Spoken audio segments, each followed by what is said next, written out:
మేము మా ఇంట్లో చివరి బుడ్డోడి బర్త్డే పార్టీ అయితే అవుతుంది. ఇక్కడ చక్కగా మా తోటలో ఏర్పాటు చేశారు. అందరం కలిసి ఇక్కడే ఎంజాయ్ చేయబోతున్నాము. ఇంట్లో అయితే ఇంత హ్యాపీగా జరుపుకున్నా ఇంత ఎంజాయ్మెంట్ అయితే చేయలేము. ఇక్కడ ఫ్రీగా మంచి గాలిలో హాయిగా మామిడి చెట్ల మధ్యలో జరుపుకుంటున్నాము.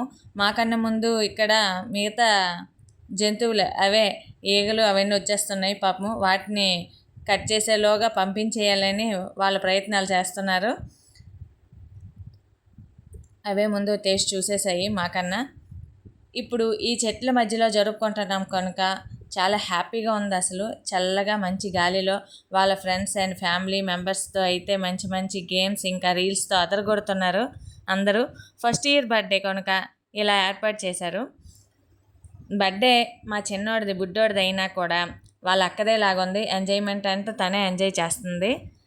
ఇంట్లో అయితే ఇంకెంత ఇబ్బంది పెట్టేవాడో మరి. ఇక్కడ లంచ్ కూడా ఏర్పాటు చేశారు. అందరూ టేబుల్స్ పైన కూర్చొని తినడం వల్ల హాయిగా తినగలిగారు. ఇక ఈ లంచ్ అందరికీ అయిపోయాక గేమ్స్ పెడతాము. చైర్ గేమ్ అనుకున్నాము అందరం కలిసి, కానీ సాంగ్స్ లేవు. మాలో ఒకరు సింగర్ అయ్యారు. తర్వాత అలా కాదు అని కారులో సాంగ్స్ పెట్టి ట్రై చేసాము, బట్ అలా కూడా అవ్వలేదు. కానీ ఇప్పుడు ఈ లంచ్ కంప్లీట్ అయిపోయిన తర్వాత మొత్తం గేమ్స్ అన్నీ స్టార్ట్ అవుతాయి అన్నమాట. అవి అయిన తర్వాత ఇంకా చలో ఓటాయించేయడమేనే బయటికి. కానీ ఈ ప్లేస్ని ఇప్పుడు ఎంజాయ్ చేసినట్టు మళ్ళీ నార్మల్గా ఎంజాయ్ చేయలేము కదా. ఇలాగ పార్టీ టైంలో అయితే బాగా ఎంజాయ్ చేయొచ్చు. ఎందుకంటే ఇంత పెద్ద ప్లేస్లోన ఇలాంటి ఈవెంట్స్ జరుపుకుంటే చాలా బాగుంటుంది. అసలు ఇంట్లోనైతే ఆ మజా ఉండదు అనుకుంటాం, కానీ ఫ్రీ ఉండదు మెయిన్. ఇలా అనుకోండి, చూడండి ఎంత ఎంజాయ్ చేస్తున్నాము, ఎంత హాయిగా. అసలు మాటల్లో అయితే చెప్పలేకపోతున్నాము, అంత బాగా ఒక్కొక్కరు ఎంజాయ్ చేస్తున్నారు. రీల్స్ అయితే ఒక్కొక్కరు దంచి కొట్టేశారు, ఇంకా వచ్చేస్తాయి. అసలు చిన్నపిల్లల కన్నా పెద్దవాళ్ళే బాగా ఎంజాయ్ చేశారండి. చిన్నపిల్లలు ఇంకా అలా ఉండిపోయారు, పెద్దవాళ్ళే చాలా చక్కగా అన్నిట్లో పార్టిసిపేట్ చేస్తున్నారు.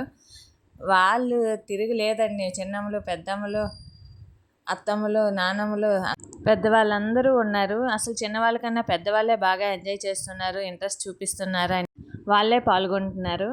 ఎంత చక్కగా ఆడుతున్నారో, చాలా బాగా ఎంజాయ్ చేశారు వాళ్ళైతే. వాళ్ళని చూసి మేము ఇంకా చాలా ఇన్స్పైర్ అయ్యి చాలా బాగా ఎంజాయ్ చేసాము. పిల్లలు ఇంకా ఇంకా బాగా నేర్చుకున్నారు. మేము కూడా ఆడతాము మీ తర్వాత అనుకొని వాళ్ళు కూడా అన్నారు. కాకపోతే టైం లేదు కనుక వెళ్ళిపోవాల్సి వచ్చింది. ఇంకా ఎంజాయ్ చేశారు వాళ్ళైతే వాళ్ళ గేమ్స్తోని. ప్రస్తుతానికి మేము ఇప్పుడు చివరాఖరికి ఎవరు గెలుస్తారని అనుకునే ఊపులో పెద్దవాళ్ళే గెలిచారు. అసలు మేము కూడా వాళ్ళతో గెలవలేకపోయాము. అత్తమ్మ గారు గెలిచారు. ఆ తర్వాత దీని తర్వాత మేము ఏం చేసామంటే చాలా వరకు వెయిట్ చేసి అక్కడే చాలా గేమ్స్ అయితే ఆడాము.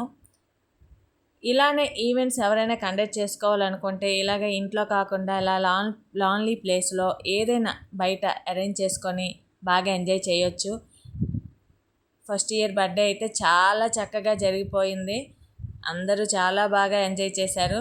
ఇప్పుడు మీ అందరికీ ఉపయోగపడే, నలుగురికి ఉపయోగపడే ఒక మంచి విషయం చెప్పాలనుకుంటున్నాను. ఫంక్షన్స్లో ఉన్న ఫుడ్ ఏదైనా మిగిలిపోతే వేస్ట్ చేయకుండా అది నలుగురికి పంచడానికి చూడండి.